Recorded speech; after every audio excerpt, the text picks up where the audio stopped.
സഹോദരങ്ങളെ, നിങ്ങൾക്കറിയാം, ഞാൻ എപ്പോഴും വരാറുള്ള ചില വിചിത്ര സംഭവങ്ങളുമായിട്ടാണ്. ഇന്ന് യാദൃച്ഛികമായിട്ടല്ല, നേരത്തെ ഉള്ള അറിയിപ്പിൻ പ്രകാരം ഒരു ദേവാലയത്തിൽ 16 പ്രാർത്ഥനാ യോഗങ്ങളുടെ സംയുക്ത സമ്മേളനം നടക്കുന്നു എന്നറിഞ്ഞിട്ട് ഞാൻ അവിടെ പോയി. എനിക്ക് പള്ളിക്കകത്ത് ഈ സമ്മേളനം നടക്കുന്നിടത്ത് കയറാനൊക്കത്തില്ല. കാരണം നിങ്ങൾക്കറിയാം, പുരോഹിത വർഗത്തിൻ്റെ കണ്ണിലെ കോലാണ് ഞാനെന്ന്. അത് ഞാൻ അവരുടെ കണ്ണിലെ കോലാൻ കാരണം എന്താണെന്ന് അവർക്ക് തന്നെ അറിയാം. അത് പോട്ടെ, അതുകൊണ്ട് ഞാൻ പള്ളിക്കകത്ത് കയറാതെ പള്ളിയുടെ വെളിയിൽ വരാന്തയിൽ അവിടെ ഇങ്ങനെ കേട്ടിരുന്ന് അവിടെ മൈക്ക് സ്പീക്കറിൽ കൂടെ കേൾക്കുന്നത് പറഞ്ഞുകൊണ്ടിരിക്കുന്നത് കേട്ടുകൊണ്ടിരിക്കുകയായിരുന്നു, മൈക്കിൽ കൂടെ പറയുന്നത്. അപ്പോൾ അവിടെ ഞാൻ കണ്ട രണ്ട് കാര്യങ്ങൾ: ഒന്ന്, ഒരു ചരമപ്രസംഗം; രണ്ട് കഥാപ്രസംഗങ്ങൾ. എന്തുവാ, ഓർത്തഡോക്സ് സഭയുടെ ഒരു ദേവാലയത്തിൽ 16 പ്രാർത്ഥനാ യോഗങ്ങളുടെ സംയുക്ത സമ്മേളനം കൂടിയപ്പോൾ ഞാൻ അവിടെ കണ്ട കാഴ്ച, കേട്ടത് ഒരു ചരമപ്രസംഗവും 2 കഥാപ്രസംഗവും. അപ്പോൾ അതിൽ തന്നെ പറയട്ടെ, ദൈവം ഏതായാലും BD രാജപ്പനെ നേരത്തെ അങ്ങ് വിളിച്ചു. അല്ലാതെ അദ്ദേഹം ഇന്ന് ജീവനോട്ടിരുന്ന് ഈ കഥാപ്രസംഗം കേൾക്കുകയാണെങ്കിൽ അദ്ദേഹം ആത്മഹത്യ ചെയ്തതിന്. കാരണം അയാൾക്കിനിയും ഈ കഥാപ്രസംഗ ഫീൽഡിൽ നിൽക്കാൻ സൗകര്യം കിട്ടത്തില്ല. അതുകൊണ്ടാണ്. പിന്നെ ചരമപ്രസംഗം എന്ന് പറഞ്ഞാൽ, ഒരാൾ മരിച്ചാൽ അത് അയാൾ ഏത് വിധത്തിൽ ജീവിച്ചവനാണെങ്കിലും, ഏത് തെമ്മാടിത്തരത്തിൽ ജീവിച്ചവനാണെങ്കിലും മരിച്ചു കഴിഞ്ഞാൽ അവിടെ പ്രസംഗിക്കുന്ന ആൾ നോക്കിയാണ്. അതായത് ആ മനുഷ്യൻ്റെ മക്കളെല്ലാം നല്ല നിലയിലായിരിക്കും. അവരുടെ അപ്പനെക്കുറിച്ച് വല്ല പഴയ കാര്യം പറഞ്ഞാൽ കൈമടക്ക് കുറയും. അപ്പോൾ അവിടെ ചരമപ്രസംഗം ഉഗ്രമായിട്ട് നടക്കും. അതുകൊണ്ട് അങ്ങനെ ചിന്തിക്കരുത്. ഒരാൾ മരിച്ചു പോയി എന്നാൽ ആ മരിച്ചുപോയ ആള് ഈ ലോകത്തു നിന്നും വിട്ടുപോയിന്നേ ഉള്ളൂ. അതുപോലെയാണ് ഒരു പുരോഹിതൻ ഒരു ഇടവകയിൽ 3 വർഷം ഇരുന്നിട്ട് പോകുമ്പോഴും നടക്കുന്നത് ചരമപ്രസംഗമാണെന്ന് ഞാൻ പറയത്തുള്ളൂ. കാരണം മറന്നുമല്ല. അതായത് ഇന്നീ സമ്മേളനം വിളിച്ചു കൂട്ടാൻ കാരണം, ഈ പ്രാർത്ഥന യോഗത്തിൻ്റെ സമ്മേളനം വിളിച്ചു കൂട്ടി എന്താ അവിടെ നടന്നത്, എന്താ കാര്യം അവിടെ സാധിച്ചത്? സ്ഥലം മാറിപ്പോകുന്ന വികാരിയച്ഛനെ കുറിച്ച് കുറച്ചങ്ങോട്ട് പുകഴ്ത്തി പറഞ്ഞു. എന്നാൽ അവിടെ നടന്ന എന്തെങ്കിലും കാര്യം, നടന്ന അനിഷ്ട സംഭവങ്ങൾ ഈ വികാരിയുടെ സമയത്ത് നടന്നത് എന്തിന്, കാതോലിക്കതിൻ്റെ പിരിവ് കവറിലെ കാശ് 50,000-ൽ കൂടുതൽ പോയ സംഭവം പോലും നടന്നിട്ടും അത് ഒക്കെ മറച്ചു വെച്ചുകൊണ്ട് പുകഴ്ത്തി പറയുക വികാരി അച്ഛൻ മറ്റേതായിരുന്നു. എന്താണ് അവിടെ നടന്നത്? ഈ 3 വർഷം നടന്ന കാര്യങ്ങൾ ഞാൻ പറഞ്ഞുതരാം. ഞാൻ ഇവിടുത്തെ ഈ ചരമപ്രസംഗവും ഈ കഥാപ്രസംഗവും കേൾക്കാനായിട്ടാണ് അവിടെ പോയിരുന്നത്. ശരി, വികാരി അച്ഛൻ പോന്നു, നല്ല കാര്യം. അദ്ദേഹം ഒരുപാട് കാര്യങ്ങൾ ചെയ്ത് എവിടെയാ ലക്ഷങ്ങൾ മുടക്കി പടക്കം പൊട്ടിക്കുന്നു. ഏത് നിസാര കാര്യം വന്നാണ്ട് ഒരു റാസ, പള്ളി പഠിച്ച കുരിശിൻ്റെ അവിടെ ഇങ്ങോട്ടൊരു റാസ. അദ്ദേഹം നടപ്പന്തലിനകത്ത് അന്ന് യേശു യെരുശലേമിലേക്ക് പ്രവേശനം ചെയ്യുമ്പോൾ കഴുതപ്പുറത്ത് ഇരുന്ന് പോയി. ഈ മനുഷ്യര് ഈ രാത്രി സമയത്ത് നടപ്പന്തൽ വേണം. കാരണം കൈ സ്ലീവായ ഉണ്ട്. സ്ലീവായ ഇവിടുന്നുണ്ടായി. സ്ലീവായ അത് എന്താ, സ്ലീവായെ കുറിച്ച് എന്താ നിങ്ങൾക്കറിയാവുന്നത്? കുരിശ്. ആ കുരിശെന്തായിരുന്നു? കുരിശെന്തുകൊണ്ടാണ് ദൈവം സ്വയമേ ക്രൂശ് പറഞ്ഞു ഏറ്റെടുത്തത്? നിൻ്റെ എൻ്റെയും കൊള്ളതാരിയുണ്ട്. അതല്ലിപ്പോൾ പറഞ്ഞ് മനുഷ്യനെ സൃഷ്ടിച്ച് ദൈവം പശ്ചാത്തപിച്ചു. മനുഷ്യൻ പാപം ചെയ്തു. തൻ്റെ കൽപ്പനകൾ, തൻ്റെ ആജ്ഞ അനുസരിക്കാതെ സാത്താൻ്റെ കൽപ്പന പ്രകാരം അതനുസരിച്ച് പ്രവർത്തിച്ച് പാപം ചെയ്തതുകൊണ്ട് ഇന്നും അതുതന്നെയാണ് മനുഷ്യൻ ചെയ്യുന്നത്.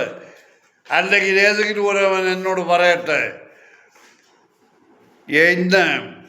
എന്തിന് ഞാൻ ദേവാലയത്തിന് വെളിയിൽ വരാന്തയിൽ ഇരിക്കുകയാണ്. അപ്പോൾ ഒരാൾ ഓടിപ്പിടിച്ച് കാലിലെ ഷൂ ഒക്കെ ഊരിയിട്ടേച്ച്. അപ്പം ഞാൻ അറിയുന്ന ആൾ, നല്ലപോലെ അറിയുന്ന ആൾ, എൻ്റെ കൂട്ടുകാരൻ, ഞാൻ കൈ കാണിച്ച് അകത്തോട്ട് കയറി പോകാൻ പുള്ളി എന്നെ കാണുന്നില്ല. ഏതാണ്ട് ഫ്ലൈറ്റ് പോകാൻ പോകുന്നു, അതിനു മുമ്പ് ചെക്കിങ് കൗണ്ടറിൽ തിരക്കിലാണ്. അതോ സ്വർഗത്തിലേക്ക് പോകാനുള്ള കൂപ്പൺ ഇഷ്യൂ ചെയ്യുന്നു, അതോ സീരിയൽ നമ്പർ കൊടുക്കുന്നു. അതിന് നമ്മൾ താമസിച്ചാൽ കിട്ടിയില്ലെങ്കിൽ സ്വർഗത്തിൽ പോകാനൊക്കത്തില്ല എന്ന രീതിയിൽ അദ്ദേഹം പരിസരം മറന്ന് ഓടി ദേവാലയത്തിനകത്തോട്ട് കയറുക. അവിടെ എന്തോ സാധിച്ചു, എന്തോ കേട്ടു. കഥാപ്രസംഗം.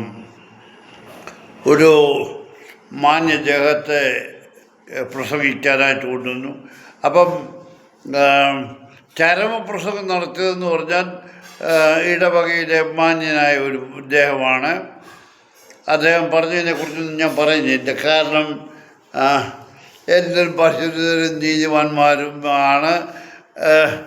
ദേവാലയത്തിൽ കുർബാന കാണാൻ പോകാത്ത ഞാനേ ഉള്ളൂ. അതുകൊണ്ട് എനിക്ക് കുഴപ്പമൊന്നുമില്ല, ഞാൻ അതിനെ പോകത്തുമില്ല. കാരണം എനിക്ക് കുർബാന കാണേണ്ട കാര്യമില്ല. അന്ന് ദൈവം അവിടെ ശിഷ്യന്മാർക്ക് അപ്പവും മീനും കൊടുത്തു. അത് ഇന്ന് ഈ പുരോഹിതന്മാർ അത് കുർബാനയാക്കിയിട്ട് അത് അവിടുത്തെ വേദവാക്കി കൊണ്ടെടുക്കും. ഇവരെ ആരും ഏൽപ്പിച്ചതല്ല. എന്നിട്ടും അവരതെടുത്ത് കൈകാര്യം ചെയ്തുകൊണ്ടിരിക്കുക. എന്നിട്ട് വേണ്ട വിശ്വാസത്തെ കുറ്റം പറയുകയാണ്.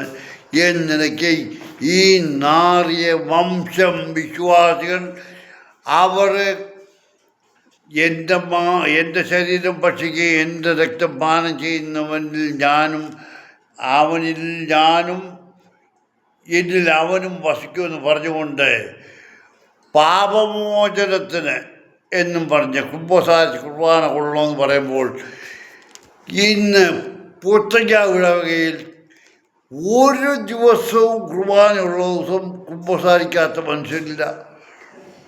കുർബാന കൊള്ളുക എന്തുവാ? എന്താ അതിൻ്റെ അർത്ഥം? എന്തുവാ എനിക്ക് മനസ്സിലാകാഞ്ഞ? നിങ്ങൾ പാപമോചനം, പാപം ചെയ്തിട്ട് കുമ്പസാരിച്ച് കുർബാന കൊണ്ടാൽ പാപം മോചിക്കപ്പെടുമെന്ന പുരോഹിതവർഗം പറയുന്നത്. അപ്പോൾ നിങ്ങളെന്താ ഈ ദിവസവും പാപം ചെയ്തത്? പോട്ടെ, ഇതൊക്കെ ഞാൻ വിട്ടേക്കുന്നു. ഇനി ഒരു മാന്യദേഹത്തെ പ്രസംഗിക്കാനായിട്ട് കാശ് കൊടുത്താൽ, അല്ലാതെ ചക്കാത്തൊന്നും ഒരവനും വരത്തില്ല പ്രസംഗിക്കാൻ.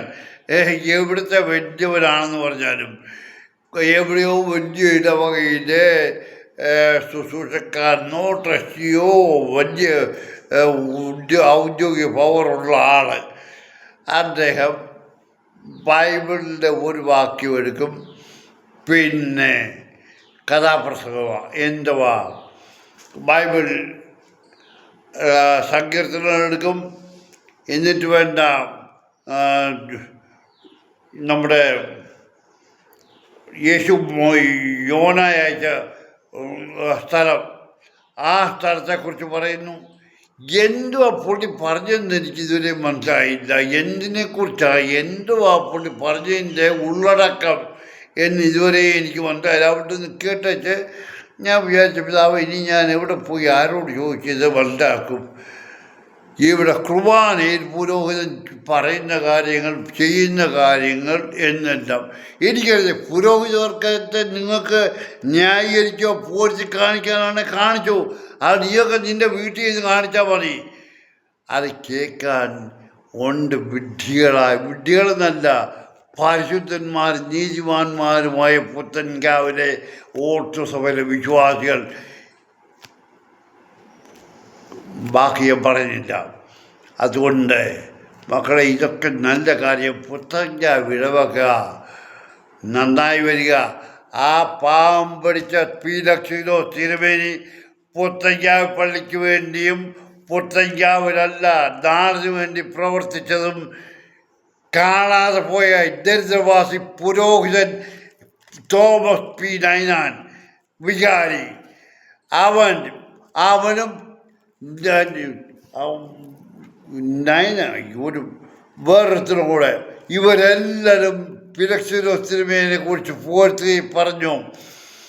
എന്നാൽ ഈ കഴിഞ്ഞ 2 വർഷമായിട്ട് ഈ പുരോഹിതൻ വന്നതിന് ശേഷം ഈ പുത്തൻകാവ് തിരുമേനിയുടെ കവറിങ്ങിന് 25 ലക്ഷത്തിന് കോൺട്രാക്റ്റ് പിടിച്ചത് ആ കള്ളൻ 45 ലക്ഷം ആകുമെന്നും പറഞ്ഞ് അതും അഡ്ജസ്റ്റ് ചെയ്തു. അതൊക്കെ അഡ്ജസ്റ്റ്മെൻ്റാണ്. CPM-നെക്കാളും വലിയ അഡ്ജസ്റ്റ്മെൻ്റാണ് പുത്തൻകാവ് പള്ളി നടക്കുന്നത്.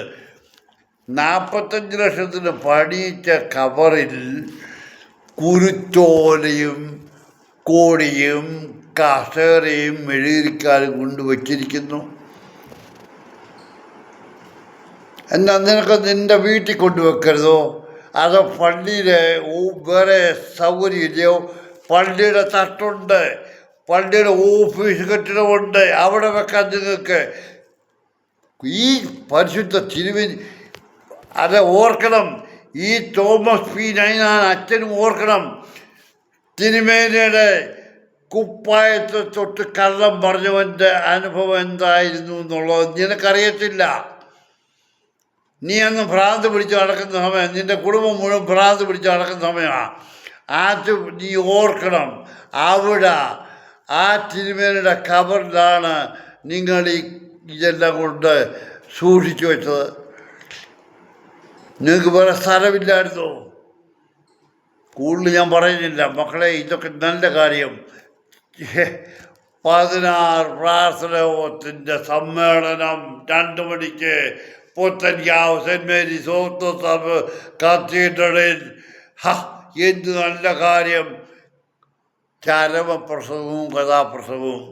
അത് കേട്ട് നിർവൃതി അടഞ്ഞ എല്ലാ എൻ്റെ മാന്യ സഹോദരങ്ങളോടും നിങ്ങൾ ഇനിയും ഇത് കൂടുതലായിട്ട് പ്രോത്സാഹിപ്പിക്കുക. ഇത്രേ എനിക്ക് പറയാനുള്ളൂ.